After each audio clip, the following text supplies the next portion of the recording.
हर हर महादेव। आपको हमेशा यही बताया गया है ना कि शिवलिंग पर जल चढ़ाना बस एक रस्म है, एक परंपरा है जो हमारे बुजुर्ग करते आए हैं। पर जरा सोचिए, अगर ये सारी बातें बस एक बहुत बड़ा अधूरा सच हो, अगर शिवलिंग पर जल चढ़ाने में एक ऐसा विज्ञान छुपा हो जो आपकी पूरी ऊर्जा को बदल सकता है, एक ऐसी शक्ति जो ब्रह्मांड से सीधा कनेक्शन बना सकती है, बस आपको कभी सही तरीका ही नहीं बताया गया। एक ऐसी प्राचीन शिव पूजा विधि है जो ना तो आज के मंदिरों में सिखाई जाती है, न किसी पंडित ने आपको बताई।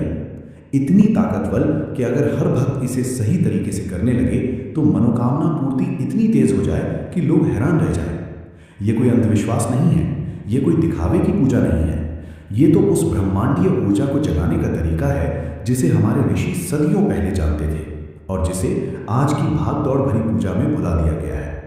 वो विधि जो महादेव को सीधे आपकी भावना से जोड़ती थी, और अब वही तरीका आपके सामने खुलने जा रहा है। न भीड़, न जल्दबाजी, बस एक पवित्र क्रम जो आपके शिवलिंग पर जल चढ़ाने को एक साधारण रस्म से एक शक्तिशाली आध्यात्मिक क्रिया में बदल देगा। इस वीडियो में हम उसी गुप्त विधि को आपके सामने लाएंगे जो आपके भोलेनाथ से संबंध को गहरा कर देगी। तो अगर आपके मन में कभी ये सवाल उठा हो, क्या मेरी पूजा सही तरीके से हो रही है, क्या शिवजी मुझे सुन रहे हैं, क्या मेरी मनोकामना पूरी होगी, तो जवाब है हाँ, बिल्कुल।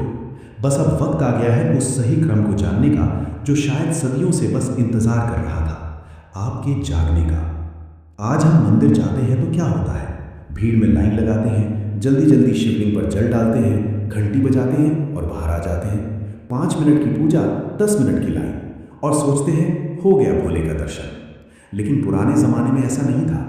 हमारे भारत के प्राचीन शिव मंदिरों में पूजा एक विज्ञान थी। हर चरण का एक अर्थ था, हर क्रिया का एक उद्देश्य था। शिवलिंग को सिर्फ एक पत्थर नहीं माना जाता था, बल्कि उसे साक्षात ब्रह्मांड की ऊर्जा का केंद्र माना जाता था।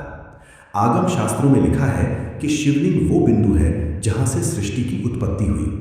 जब आप उस पर जल चढ़ाते हैं तो आप सिर्फ पानी नहीं चढ़ा रहे, आप अपनी भावना, अपनी श्रद्धा, अपनी ऊर्जा को उस ब्रह्मांडीय शक्ति से जोड़ रहे हैं। इसी तरह तमिलनाडु के प्राचीन शैव मंदिरों में अभिषेक को सबसे पवित्र क्रिया माना जाता था।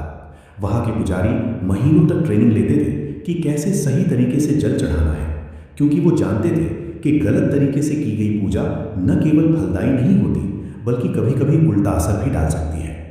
कश्मीर की शैववाद परंपरा में तो ये माना जाता था कि शिवलिंग पर जल चढ़ाना एक ध्यान की क्रिया है। जब आप धीरे धीरे जल की धारा शिवलिंग पर गिराते हैं तो वो आवाज़, वो ध्वनि आपके मन को शांत कर देती है, और उसी शांति में भोलेनाथ से जुड़ाव होता है। और यहाँ एक बात समझना बहुत ज़रूरी है, इन सभी प्राचीन परंपराओं में एक बात कॉमन थी। वो लोग जानते थे कि पूजा सिर्फ बाहरी क्रिया नहीं है, ये एक आंतरिक यात्रा है, और जो सही क्रम से सही भावना के साथ पूजा करे वो महादेव की कृपा का पात्र बन जाता है। क्यों? क्योंकि एक बार अगर आप जान गए कि पूजा का असली मतलब क्या है, तो फिर आप सिर्फ रस्म नहीं अनुभव करते हैं। एक ऐसा भक्त जिसने शिव पूजा का सही क्रम सीख लिया हो, जिसकी भावना शुद्ध और गहरी हो, उसकी हर मनोकामना भोलेनाथ पूरी करते हैं। और इसी वजह से ये तरीके धीरे धीरे लुप्त होते गए। फिर आया वो ज़माना जब मंदिरों में भीड़ बढ़ी, पंडितों ने शॉर्टकट बताने शुरू किए, लोगों को सिखाया गया बस जल्दी जल्दी जल चढ़ाओ, घंटी बजाओ, प्रसाद लो, बाहर निकलो। जो लोग घंटों बैठकर ध्यान से पूजा करते थे उन्हें समय बर्बाद करने वाला कहा गया, पर सच ये था कि वो लोग असली भक्ति की भाषा समझते थे। बस उन्हें उस तरीके से नहीं दबाया गया जो आज की दुनिया चाहती है। आज भी ये गुप्त विधियाँ कुछ जगहों पर जिंदा हैं। केदारनाथ में जहाँ साधु घंटों शिवलिंग के सामने बैठकर अभिषेक करते हैं, काशी विश्वनाथ में जहाँ सुबह की पहली पूजा में प्राचीन मंत्रों के साथ जल चढ़ाया जाता है, दक्षिण के कुछ शैव आश्रमों में जहाँ गुरु अपने शिष्यों को महीनों सिखाते हैं कि कैसे हर बूंद में भक्ति भरकर चढ़ानी है, और हमारे अपने घरों में जो रोज सुबह शिवलिंग पर जल चढ़ाते हैं पूरी श्रद्धा और मौन के साथ। अब समय आ गया है कि हम भी इस भूली हुई कला को फिर से याद करें। ये कोई अंधविश्वास नहीं है, ये हमारी आध्यात्मिक शक्ति है जिसे बस जगाने की ज़रूरत है। और जब आप ये करना सीख लेंगे तो पूजा सिर्फ एक रस्म तक सीमित नहीं रहेगी, बल्कि वो आपके जीवन का सबसे पवित्र अनुभव बन जाएगी। चलो अब सीधे उस प्राचीन शिव पूजा विधि की बात करते हैं। इसका नाम है रुद्राभिषेक क्रम। यानी भगवान रुद्र को सही क्रम से जल अर्पित करना। अब आप सोच सकते हो, अरे ये तो हम रोज करते हैं। हाँ, बिल्कुल करते हैं, लेकिन ये तरीका उससे कई गुना ज्यादा ताकतवर है जितना आप समझते हैं। मान लो एक भक्त है जो रोज मंदिर जाता है, शिवलिंग पर जल चढ़ाता है, लेकिन उसकी मनोकामना पूरी नहीं होती। लोग कहते हैं किस्मत खराब है। अब वो भक्त सही क्रम सीख लेता है। वो कोई बड़ा बदलाव नहीं कर रहा, बस एक खास तरीके से एक खास भावना के साथ जल चढ़ा रहा है। उसका मन धीरे धीरे महादेव से जुड़ने लगता है, क्योंकि अब वो सिर्फ पानी नहीं डाल रहा, वो अपनी पूरी ऊर्जा समर्पित कर रहा है। और यहीं से शुरू होता है असली चमत्कार। जब आप सही क्रम से सही मंत्र के साथ जल चढ़ाते हो तो शिवलिंग की ऊर्जा एक्टिवेट होती है। आपके शरीर की नकारात्मक ऊर्जा धुलती है और सकारात्मक तरंगें आपके अंदर प्रवेश करती हैं। इसे आप एक तरह का एनर्जी एक्सचेंज सिस्टम कह सकते हैं। जिस तरह बिजली के दो तारों को जोड़ने से करंट फ्लो होता है, वैसे ही आप अपनी ऊर्जा को शिवलिंग की ऊर्जा से जोड़ रहे हैं। और यही काम पुराने समय के लोग किया करते थे। जब कोई राजा युद्ध में जाने वाला होता था तो वो रात भर शिवलिंग पर जल चढ़ाकर ध्यान में बैठता था। जब कोई साधक मोक्ष की कामना करता था तो वो सोमवार के दिन 108 बार विधिवत जल चढ़ाता था, और ऐसा करने से उनकी मनोकामनाएं पूरी होती थी। अब जरा सोचिए, आज हम क्या करते हैं? हम भागते हैं, जल्दबाजी करते हैं और मन में कहीं सोचते रहते हैं कि काम पर लेट हो जाऊंगा, बच्चों को स्कूल छोड़ना है, ऑफिस पहुंचना है, और फिर वही होता है। पूजा हो गई लेकिन भावना नहीं जुड़ी अपने ही मन के अंदर। यही तो है इस तकनीक की असली ताकत। ये दो धारी तलवार है। या तो आप इसका सही इस्तेमाल करके महादेव की कृपा पा सकते हैं, या अनजाने में इसका गलत इस्तेमाल करके सिर्फ रस्म निभाते रह सकते हैं। इसलिए ये ज़रूरी है कि हम जागरूक होकर पूजा करें। हम शिवलिंग पर जल चढ़ाते समय क्या सोच रहे हैं? बाहर जो हम करते हैं वो हमारे भीतर की भावना की स्क्रिप्ट बनाता है। अब सवाल है, आप शिवलिंग पर जल चढ़ाते समय क्या कर रहे हो? क्या आप सिर्फ एक काम निपटा रहे हो, या उस परम शक्ति से जुड़ने की कोशिश कर रहे हो जो सारे ब्रह्मांड को चला रही है? अब तक हमने जाना कि शिवलिंग पर जल चढ़ाना यानी रुद्राभिषेक एक विज्ञान है जो हमारी ऊर्जा को महादेव की ऊर्जा से जोड़ता है। पर अब एक और बात जानो, इस विधि को काम करने के लिए सिर्फ जल चढ़ाना काफ़ी नहीं है। उसमें भक्ति, भावना और शुद्धता जोड़नी होती है। सिर्फ शिवलिंग पर बाल्टी भर पानी डालने से कुछ नहीं होगा। अगर आपके अंदर से आवाज़ आती है जल्दी करो, लेट हो रहा है, तो वो अभिषेक काम नहीं करेगा। असल ताकत आती है भावना के साथ की गई पूजा से। अब ध्यान से सुनो, यही चीज़ महान शिव भक्तों को अलग बनाती है। रावण ने शिवलिंग स्थापित करते समय इतनी गहरी भक्ति से पूजा की कि भोलेनाथ प्रकट हो गए। भस्मासुर ने तपस्या की, लेकिन उसकी भावना अशुद्ध थी, इसलिए उसे वरदान तो मिला पर वो उसके विनाश का कारण बना। मार्कंडेय ऋषि ने 16 साल की उम्र में शिवलिंग को गले लगाकर ऐसी भक्ति की कि यमराज को भी पीछे हटना पड़ा। सोचो, क्या इन लोगों के पास कोई जादुई शक्ति थी? नहीं, उनके पास थी गहरी भक्ति, भावना और सही विधि। उसी तरह आज भी कई साधारण लोग हैं जो रोज घर पर शिवलिंग पर जल चढ़ाते हैं और उनकी हर मनोकामना पूरी होती है। लोग हैरान होते हैं, बोलते हैं इतना भाग्यशाली कैसे है, पर वो जानते हैं कि एक विधि उनके अंदर जिंदा है और वो सिर्फ उसे सही तरीके से फॉलो कर रहे हैं। अब जरा ये सोचो, ऐसे महान भक्त क्या किसी और ग्रह से आए थे? नहीं, उनके पास कोई रहस्यमयी मंत्र नहीं था, बस एक तकनीक थी जो अब धीरे धीरे लुप्त हो रही है। क्यों लुप्त हो रही है? क्योंकि अगर हर भक्त को ये सिखा दिया जाए कि वो सही विधि से पूजा करके सीधे महादेव से जुड़ सकता है, तो बीच के सारे दलाल, सारे ढोंग, सारे झूठे पंडित का धंधा बंद हो जाएगा।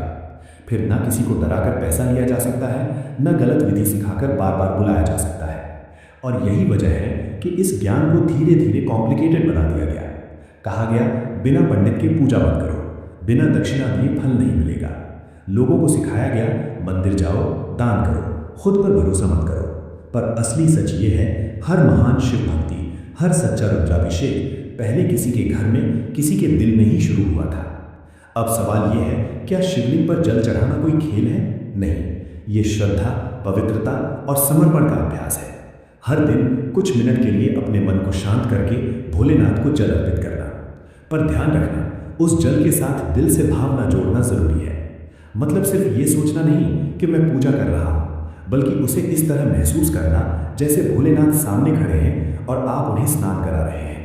जैसे एक बच्चा अपनी माँ की सेवा करता है, वैसे ही आप अपने महादेव की सेवा कर रहे हैं। माँ की सेवा में पूरी तरह खो जाता है। वैसे उस पूजा में डूब जाना और फिर देखना भोलेनाथ आपकी हर मनोकामना पूरी करने के लिए रास्ता बनाना शुरू कर देंगे। ये कोई चमत्कार नहीं है, ये है प्राचीन शिव भक्ति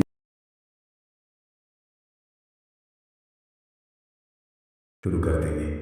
ये कोई चमत्कार नहीं है, ये है प्राचीन शिव भक्ति विज्ञान। अब तक आपने समझा कैसे शिवलिंग पर जल चढ़ाना यानी रुद्राभिषेक एक गहरी आध्यात्मिक क्रिया है। अब सवाल उठता है, ठीक है, करना क्या है, सही क्रम क्या है? चलिए बिल्कुल आसान भाषा में स्टेप बाय स्टेप पूरा सिस्टम बना देते हैं। यह है शिवलिंग पर जल अर्पित करने का संपूर्ण सही क्रम। स्टेप 1, शुद्धि और तैयारी 5 मिनट। सबसे पहले स्नान करके शुद्ध वस्त्र पहनिए, अगर संभव हो तो सफ़ेद या भगवा रंग के कपड़े पहने। फिर अपने हाथ पैर धोकर आचमन करें, यानी थोड़ा सा जल हाथ में लेकर 3 बार पी लें। ओम केशवाय नमः, ओम नारायणाय नमः, ओम माधवाय नमः बोलते हुए। ये शरीर और मन की शुद्धि के लिए है।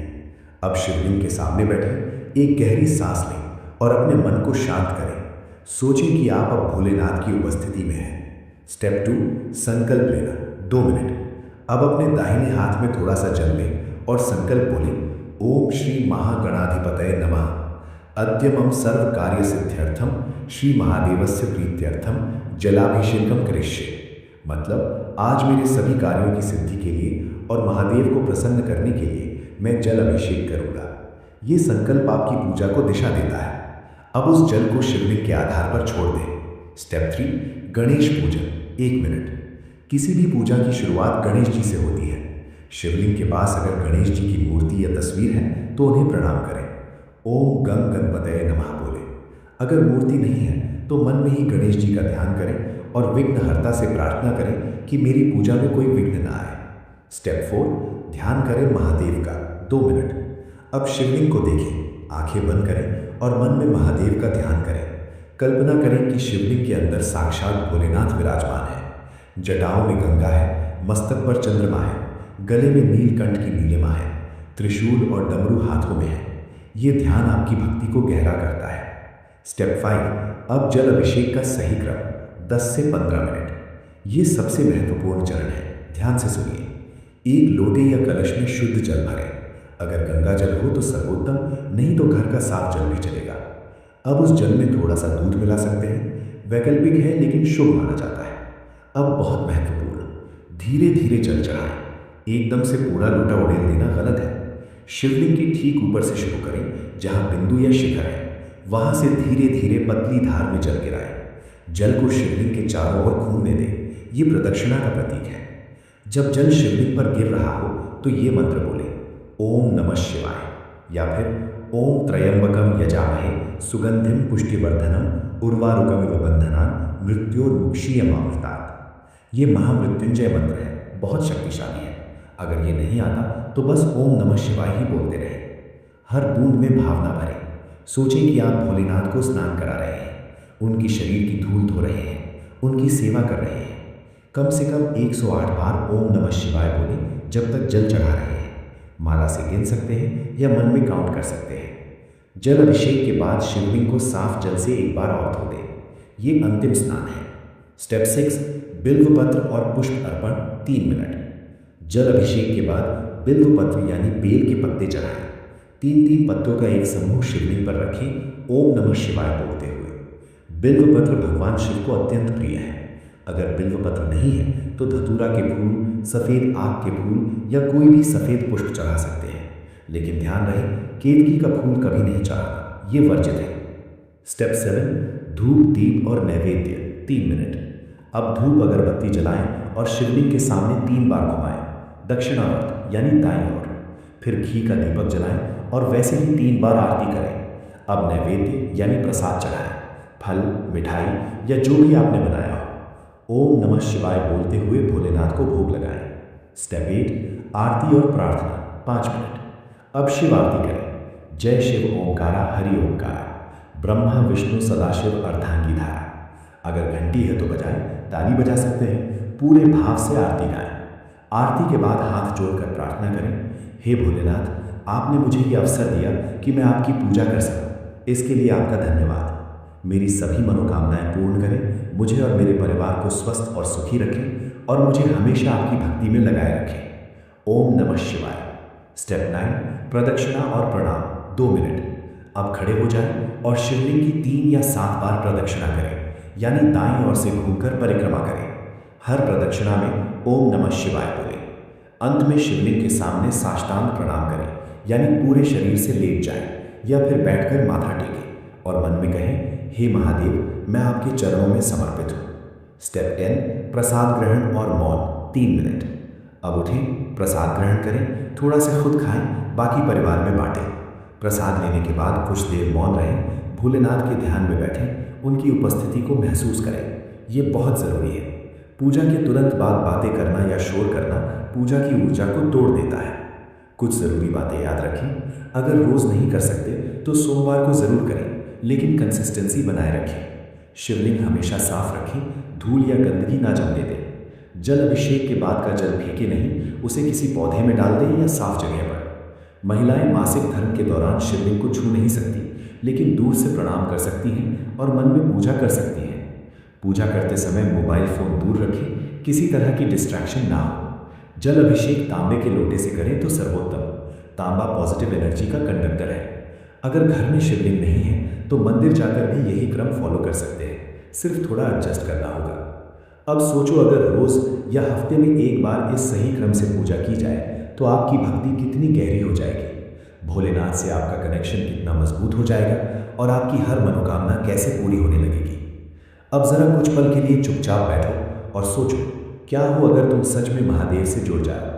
क्या हो अगर तुम्हारी हर पूजा एक गहरा अनुभव बन जाए। आज जो शिवलिंग पर जल अर्पित करने का सही क्रम आपने सीखा, वो कोई कॉम्प्लिकेटेड रिचुअल नहीं है, ना ही कोई किताब से उठाया गया फैंसी आइडिया है। ये एक जीवित परंपरा है जो सदियों से महान शिव भक्तों ने फॉलो की, लेकिन इसे आम लोगों से धीरे धीरे छिपा लिया गया। क्योंकि अगर हर भक्त को ये समझ आ जाए कि वो सही विधि से सीधे भोलेनाथ से जुड़ सकता है, तो बीच के सारे ढोंग, सारे झूठे पंडित, सारे बिजनेस की दीवारें खुद ब खुद गिर जाएंगी। यही कारण है कि इसे कॉम्प्लिकेटेड बनाया गया, डरावना बनाया गया। पर अब तुम्हारे पास ये रहस्य है, अब ये तुम पर है। क्या तुम इसे रोज़ अपनाकर एक सच्चे शिव भक्त बनना चाहोगे या फिर दूसरों की बताई हुई अधूरी विधि से जीते रहोगे। अगर इस वीडियो ने तुम्हारे अंदर कोई एक भी बात को छू लिया हो, अगर तुमने एक पल के लिए भी भोलेनाथ की उपस्थिति को महसूस किया हो, तो इसे अपने जैसे किसी शिव भक्त के साथ ज़रूर शेयर करना जो इस समय खुद को भोलेनाथ से दूर महसूस कर रहा हो। क्योंकि उसे शायद कोई ये याद दिलाने वाला नहीं है कि भोलेनाथ तो हर पल उसके साथ है, बस सही तरीके से पुकारना है। और हाँ, अगर तुम सच में कल से ये विधि शुरू करना चाहते हो तो कमेंट में लिखो, हर हर महादेव, मैं कल से सही क्रम से पूजा करूँगा। क्योंकि जब तुम पब्लिकली कमिट करोगे तो तुम्हारा मन उसे सीरियसली लेगा। और एक हफ्ते बाद वापस आकर अपना एक्सपीरियंस ज़रूर शेयर करना। कैसा लगा, क्या बदलाव महसूस हुआ। हम सब मिलकर एक शिव भक्ति कम्युनिटी बनाएंगे जहां हर कोई अपना अनुभव शेयर करेगा और दूसरों को इंस्पायर करेगा। अगर ऐसे ही और गहरे, सच्चे और भक्ति से भरे वीडियो चाहिए तो डोपामाइन को सब्सक्राइब ज़रूर करना। अगली वीडियो में हम बात करेंगे महाशिवरात्रि की रात को कैसे पूजा करें कि भोलेनाथ की कृपा बरस जाए, वो भी स्टेप बाय स्टेप पूरी विधि के साथ। अब वक्त है सच्ची भक्ति को जगाने का, सही क्रम को अपनाने का और महादेव से सीधा जुड़ने का। क्या तुम तैयार हो? तो कमेंट में लिखो, ओम नमः शिवाय, मैं तैयार हूँ। और शुरू हो जाओ आज से नहीं, कल की सुबह से, क्योंकि सबसे पवित्र समय है ब्रह्म मुहूर्त, सूरज निकलने से पहले का। बस उसी में छुपा है तुम्हारा भोलेनाथ से मिलन। ये अभी का ये पल, ये कमिटमेंट।